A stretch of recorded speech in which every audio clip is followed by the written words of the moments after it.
Welcome once again to M5's English language learning program, Let's Speak English. I'm Gav Duncan and I'm here on your TV to help you learn English. Now, are you sitting comfortably? Yes? Good. And are you ready for today's lesson? Yes? Good. Okay, well, let's learn English together. Hello again, people. How are you all? How is everyone? How is everybody? Are you all having fun? And what about your weekend? Did you have fun? Did you go out on Friday and have a great night? I hope so. I also hope that you hopped into the shower and scrubbed yourself clean before you went out, so that you didn't smell like a homeless dinosaur's armpit. Good. So, the weekend's over and we're back here in the studio. And you're also back, but you're not here in the studio, are you? No. Well, I can't see you, so presumably you're not here, but you are there. Well, for a start, you can only be in one place at a time, can't you? Okay, so having looked around the studio, I can tell for certain, 100%, that you're not here. And that means that you must be there, somewhere, out there in Hungarian TV land, somewhere beyond the camera, sitting down comfortably with a cup of tea or a cup of coffee and probably a biscuit or a piece of cake. Who knows? You might even have some cake left over from Christmas. But, well, given that today is the 8th of January, I don't think that's really likely, is it? I mean, the cakes and puddings that you baked and made for Christmas are probably all finished, aren't they? If you do still have some cake and pudding left, then check it before you eat it. I know that sugar preserves things, and so you don't have to throw things out too soon. But remember the old rule. If your food is starting to develop a haircut, then the answer is not to give it a trim. No, the answer is to throw it away. We're not Alexander Fleming, so we don't need to grow mold on our bread for scientific reasons. If the food is hairy, chuck it out. All right, so here we all are at the start of a new week. And what are we thinking about this week? Well, for one thing, we have to go back and check up on the bench fields. They're still in the supermarket, aren't they? Yes, we haven't finished with them, but that's going to have to wait for a little while. Do you all remember what we were talking about last week? I don't mean the whole of the week, but do you remember what we were discussing about what normally happens to our bodies at Christmas? Well, during the Christmas and New Year period, that's the time when we're all happy, isn't it? That's the time when we go out more. That's the time when the company we work for organizes a party for everyone at work. And there are Christmas parties at school as well. We all spend more time in the kitchen, but we also all spend more time in pubs and restaurants and places like that too. And what about the weather? Well, for us here in the Northern Hemisphere, who remembers what a hemisphere is? That's right. A hemisphere is half of a sphere, and a sphere is a ball. And that means that the Earth, the place where we live, is a sphere. It's sort of ball-shaped. Okay, now when we're talking about the weather, we split the ball, the sphere, the planet, the Earth into two halves, the Southern Hemisphere and the Northern Hemisphere. The split is made along the equator, the line that bisects or cuts the Earth into two. This line is the dividing line between North and South. And where we are, here in Europe, we're in the Northern Hemisphere. Okay, and why is that important now? Well, it's important because that means that when Christmas and the New Year are here, we're in the middle of winter, aren't we? Yes, for us, here in the Northern Hemisphere, it's winter time. The season is winter, and that means that it's cold and wet and, well, not very nice outside. And that's important too. What happens in the winter? I mean, when we think about outdoor sports, what happens? Well, they stop, don't they? I know that a few people continue to do sports outdoors, and there are some other people who do winter sports, but for most of us, we become lazier, don't we? If it's a beautiful spring or summer morning and someone suggests that we go outside and do some yoga or go for a jog or go for a run or go outside and do some chin-ups or some press-ups, then you might say, okay, let's do some exercise. It's a lovely day, the birds are singing, the sun is shining, let's exercise. But what happens when someone asks you that same question in the middle of winter? Yes, it's normally a different reaction, isn't it? Now, when it's cold and wet, when it's snowing, when the wind is blowing like something out of a Hollywood disaster film, then we're normally not so keen on going outside to exercise, are we? No, because it's cold, wet, maybe there's ice on the ground, maybe it's snowing. All of the sort of things that make you want to go back to bed, not put on a pair of shorts and start running about the place like a loony. All right, and what's the result? Well, one of the results is something that I already mentioned. We tend to put on weight over the Christmas period. We do more eating around Christmas and New Year. We do more drinking at these times too. And, as I've just mentioned, we do less exercise. I mean, I know that we can still go to the gym and work out inside, where it's warm. But most of us would prefer to go eating and drinking rather than go to the gym and work out, wouldn't we?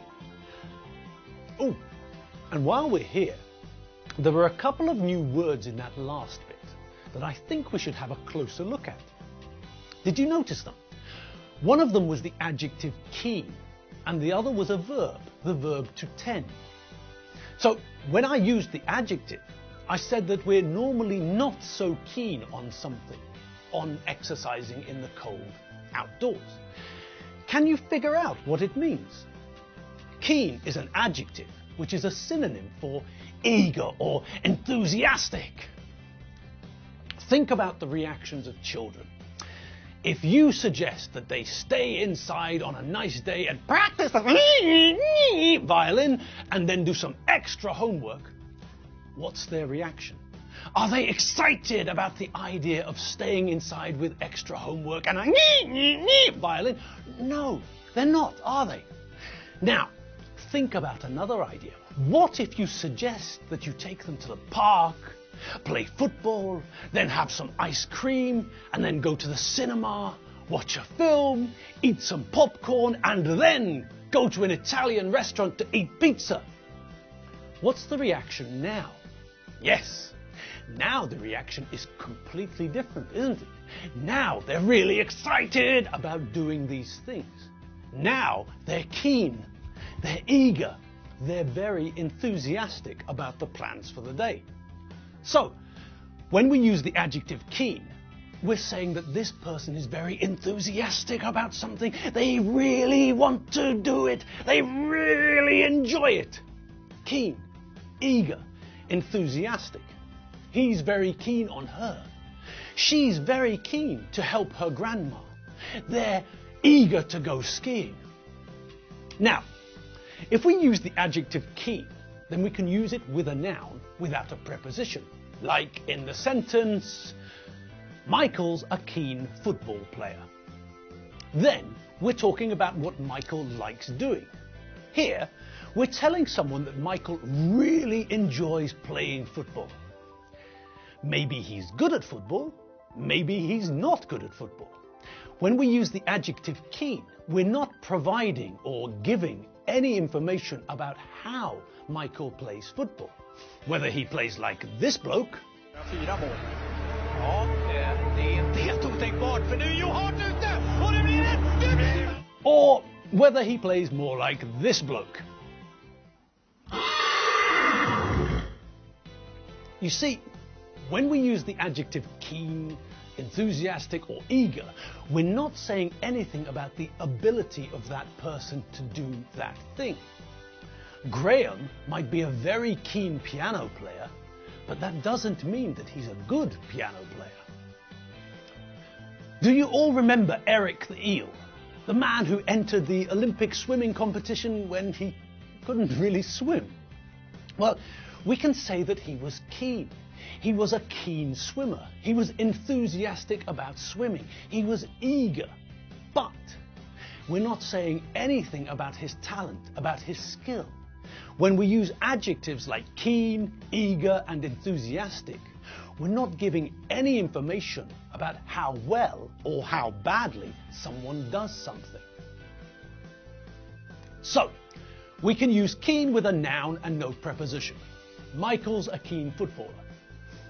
And we can also use keen with a noun and the preposition on to give information about what someone is interested in or attracted to. He's very keen on her. He always wants to dance with her. She's keen on hiking.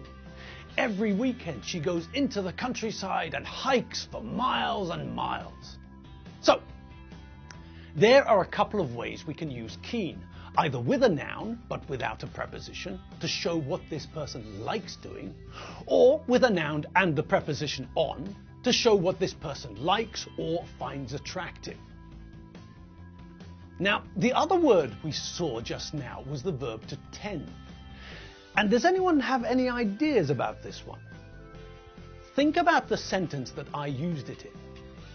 We tend to put on weight over the Christmas period. We do more eating around Christmas and New Year. Now, put the two ideas together and see if you can figure it out. See if you can work out what the verb means. Has anyone worked it out? Yes, that's right. The verb to tend means that something is likely to do something. The sentence, young footballers tend to drink too much and go to nightclubs, tells us about the normal, likely behavior of young footballers. Or we can say something like this: I tend to believe things I read in the newspaper. And especially in this sentence, we can see that when we use tend, we're not talking about something which is 100%. No, if we use the verb to tend with the infinitive, it just tells people what normally happens. So, back to our original sentence. We tend to put on weight over the Christmas period. We do more eating around Christmas and New Year. So, what we're saying is that most people, maybe not all people, but most people become fatter. They put on weight at this time of the year due to the fact that we eat and drink more than usual. And this takes us back to the original idea that I wanted to talk about. What is it that we all tend to do at Christmas and New Year? Well, that's an easy one, isn't it? We just heard the answer to that, didn't we? Yes, at Christmas and New Year, we all tend to put on weight. Not because someone is fattening us up. We're not geese or pigs, and we don't have a farmer watching our weight, but because we eat and drink more than we usually eat and drink. Okay, and then we step onto the scales, the bathroom scales, not the kitchen scales. If we try to step on the kitchen scales, then after a couple of seconds, we'll have to go to the shops and buy some new kitchen scales. No, what I wanted to talk about was what we tend to do after the Christmas period, when it's over. We started looking at this a couple of days ago. Yes, that's right. New Year's resolutions. We tend to put on weight at Christmas and at at the start of the new year, we tend to make New Year's resolutions. And I'd just like to have another quick look at that idea. But oh no, it'll have to wait. Yes, we've run out of time. Oh, broken pencils. Oh well, never mind. At least we've still got our eyebrows. Yes, we may have run out of time, but we've still got our eyebrows. So there's no reason at all for us to cry over spilt milk. All right, people, that's it for the day. It's time for me to go home, and it's time for you to get up, stretch your legs, and do something else. I don't know what you have to do, but you do, so that's okay. I'm going home. I'm going to have a coffee, and I'll see you all tomorrow, here in the studio. Have fun, have a coffee, and remember the website with the 3 Ks, www.mediaclick.hu.